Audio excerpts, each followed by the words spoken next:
just love story, di ba? Ang dami niya kasi, ang complex niya, ang dami niya makuha sa pelikula.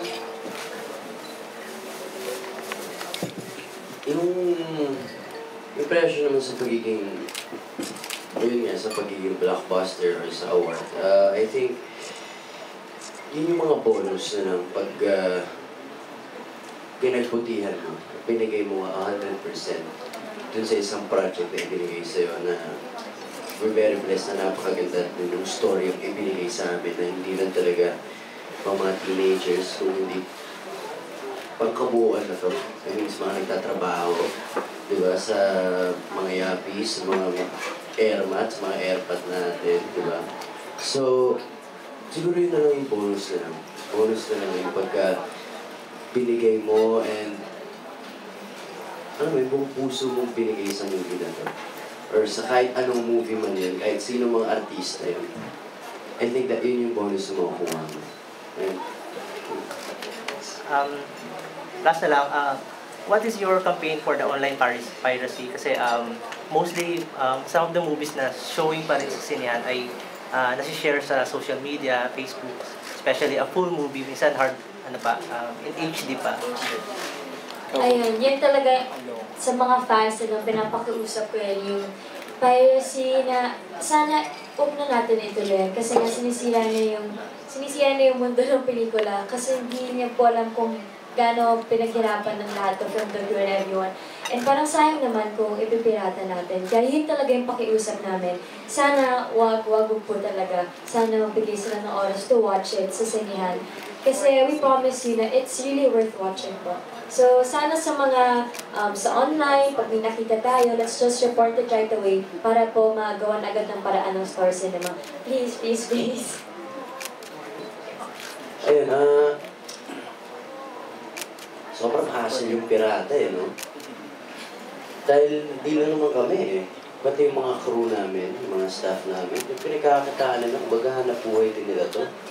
And, dugot pawis namin to Di ba? I mean, ito yung business namin. So, I mean, nating lahat na ABS-CBN, di ba? So, malungkot na way itong pagpipirata nila. I mean, yung mga tao kasi, akala nila okay lang dahil siyempre sila makakapanood lang sila. Hindi nila alam na marami talaga sila matatapakan dun sa ginagawa nilang ano.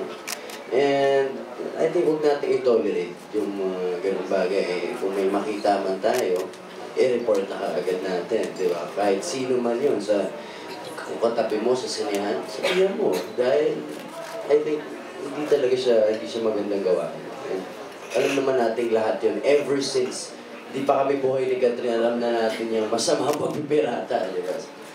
Ayun. Ako nalulungkot lang ako, sobra dyan sa piracy because naabutan ko yung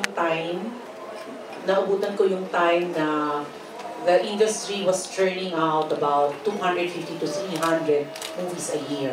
No? Naabutan ko yung time na ito talaga ang #1 form of entertainment ng Filipinos. So, at nag-journey rin ako sa dwindling audience through the years. So, nakita ko kung paano humina ang pelikula, kung paano na yung audience nahihirapan ng pumunta at panoorin sa sine ang mga sine. Kaya, so that is the struggle that we face as an industry ngayon. But still, we continue to make movies as Star Cinema. Kaya sobra kong ikinalulungkot na bukod sa economy, bukod sa other forms of sprouting other forms of entertainment na kakompetensya namin, kakompetensya pa namin ang piracy. So, ang pinag-uusapan kasi natin, buhay ng mga taong gumawa ng pelikula. At natatakot ako na baka sa piracy dumating ang araw na mamatay ang industriya. Kasi wala ng sense or wala ng purpose for us to make movies. Thank you so much. Palapakan naman po natin Ms. Carmen Raimundo, Inang Olivia Lamasan, Danielle Padilla, and Catherine Bernardo. Maraming salamat po sa lahat ng mga vloggers na nandito ngayon. And the 240 cinemas nationwide na po showing ang Barcelona. Palapakan naman natin as of today, 240 cinemas nationwide. Opo, at starting on Sunday, September 18, magsisimula na po ang international screening sa Malaysia sa Federal Cinema. Worldwide na po mapapanood ang Barcelona, A Love Untold. Kaya naman, no to piracy po tayo. At syempre, supportan po natin ang pelikulang Barcelona, A Love Untold. Miss Carmi, last words po sa mga vloggers natin. Pasalamat po tayo. Maraming salamat po ulit sa pagpunta. Sobrang na-enjoy namin pag pinag-uusapan na talaga natin yung pelikula, lalo yung marami sa atin nakapanood na. Maraming salamat po. Sana tulungan niyo po kami na i-spread yung word about the movie. Sana mas maraming makapanood. Sana mas marami siyang matouch na buhay. Yun po. Maraming salamat. Thank you so much, Miss Carmi Raimundo. Inang Olivia Lamasan. Masabi na lahat ni Carly, ako sobrang maraming salamat lang sa inyo. Thank you, Inang. Catherine Bernardo, mga kapamilya. Thank you so much ng mga kaibigan po namin vloggers. Alam ko na matutulungan niyo kami para mapagkalat kung ano lang itong Barcelona. Sana po magbigay kayo ng oras to watch it. Showing na siya today. Yeah, in over 240 cinemas. Thank you for your time and thank you also sa tulong nito. Danielle Padilla. And syempre maraming salamat po sa oras ninyo and sa lahat po ng mga nanood kagabi, maraming salamat din po. Maraming salamat sa suporta ninyo. And ayun, showing ng po ang Barcelona, Love Untold. Thank you very much sa inyo pong lahat and God bless po. Maraming salamat. Ngayon, nakakwentuhan po natin si Ellie, si Mia, si Inang, si Miss Carmi.